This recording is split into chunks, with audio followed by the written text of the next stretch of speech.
Bonjour, nous allons étudier dans cette vidéo l'atome. Nous allons revoir des notions du collège et approfondir certaines notions. Alors comme vous le savez, l'atome est constitué d'un noyau, au centre de l'atome, autour duquel gravitent, tournent des électrons.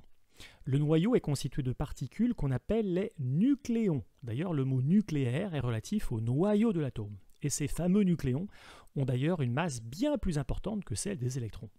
Alors, il y a deux types de nucléons dans le noyau. Il y a les particules qui sont chargées positivement, les protons. Rappelez-vous, proton commence par un P comme positif. Et les neutrons, qui sont, comme leur nom l'indique, électriquement neutres. En d'autres termes, leur charge est nulle. L'atome est électriquement neutre, donc il possède autant de charges positives que de charges négatives. Les charges positives sont portées par les protons dans le noyau et les charges négatives sont portées par les électrons. Donc il y a autant d'électrons que de protons. Donc ici, dans notre exemple, cet atome possède 6 électrons.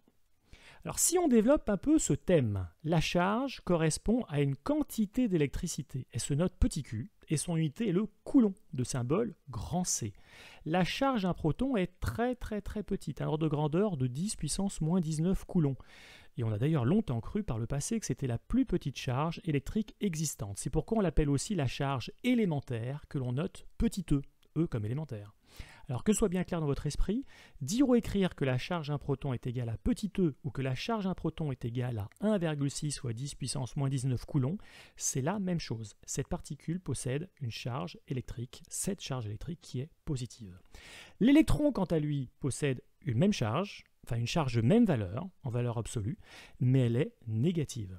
Si on fait la somme des charges électriques dans l'atome, on additionne les charges électriques des protons avec les charges électriques des électrons et on obtient bien une charge nulle pour l'atome.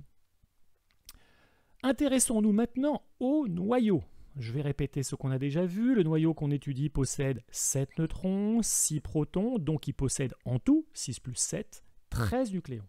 Par convention, on représentera le noyau ainsi. On écrit le symbole de l'atome, ici c'est du carbone, grand C. Il possède 13 nucléons, donc le nombre de nucléons est écrit en haut à gauche, et 6 protons, ce nombre est écrit en bas à gauche. Donc vous allez me dire, et les neutrons alors? Eh bien pour trouver le nombre de neutrons, j'imagine que vous avez compris, il suffit de soustraire le nombre de protons à celui des nucléons. 13 moins 6 égale 7 neutrons. Alors le nombre de nucléons est aussi appelé le nombre de masse, il se note grand A. Cela correspond au nombre de particules qui possèdent une masse dans le noyau finalement, c'est-à-dire toutes les particules, donc les nucléons. Et le nombre de protons est appelé numéro atomique et il est noté grand Z. Donc dans un cas général, voici l'écriture symbolique d'un noyau d'un atome. Bien, donc dans mon exemple, j'écrirai l'écriture de ce noyau de carbone ainsi, avec A égale 13, nombre de nucléons, et Z, grand Z, égale 6, le nombre de protons. Alors maintenant, qu'appelle-t-on un élément chimique? Cet élément chimique, il désigne l'ensemble des entités chimiques ayant le même numéro atomique, grand Z, c'est-à-dire le même nombre de protons. Dès lors que des atomes ou des ions ont le même nombre de protons, ils appartiennent nécessairement au même élément chimique. Ces 4 entités, par exemple, qui possèdent un noyau dont la représentation symbolique est indiquée sur la diapo, font toute partie du même élément chimique, car ils ont tous 3 protons.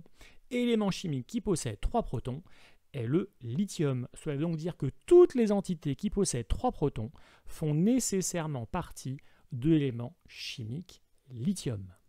Alors regardez bien, est-ce que ces 3 entités chimiques font partie du même élément chimique? Si vous avez compris, vous avez compté le nombre de boules rouges qui représentent le nombre de protons. Et comme ces entités possèdent toutes 3 protons, on peut affirmer qu'ils font partie du même élément chimique, le lithium. Vous remarquerez simplement que l'entité chimique qui est tout à fait à droite ne possède pas autant de protons que d'électrons. Ce n'est donc pas un atome, il n'est pas électriquement neutre, c'est un ion. J'insiste sur cette notion très importante pour la suite du cours. Un élément chimique est associé à un nombre de protons. Donc toutes les entités qui possèdent 6 protons dans leur noyau appartiennent nécessairement à l'élément carbone. Alors maintenant, qu'est-ce que des entités isotopes? Des entités chimiques sont isotopes si leur noyau possède le même nombre de protons, mais diffèrent par leur nombre de neutrons. C'est comme les jumeaux. Pour être isotope, il faut être au moins 2. On ne peut pas être isotope tout seul. Dans mon exemple, les atomes qui ont un noyau représenté à l'écran, numéros 1, 2 et 3, sont isotopes. De même pour les atomes numérotés 1, 2 et 4. En revanche, les atomes 3 et 4 ne sont pas isotopes puisqu'ils ont un nombre de protons identique, soit, mais leur nombre de neutrons est le même. Ils sont donc tout simplement identiques.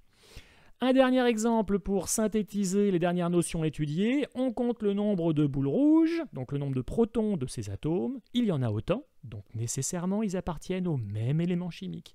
Ce sont tous des atomes de carbone. On compte le nombre de boules vertes, le nombre de neutrons. Il y en a 7 pour le premier, donc il a 6 plus 7, 13 nucléons. Le deuxième possède 6 neutrons, ce qui donne en tout 6 plus 6, 12 nucléons. Et le dernier en a donc 11. Ils ont tous les trois un nombre de neutrons différent. Ils sont donc isotopes. Je termine vite cette vidéo sur les limites du modèle de l'atome, car on l'a déjà traité dans une vidéo précédente.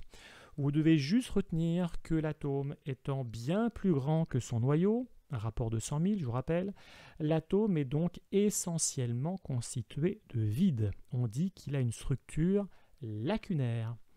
Voilà, la vidéo est finie. Bon entraînement et à bientôt.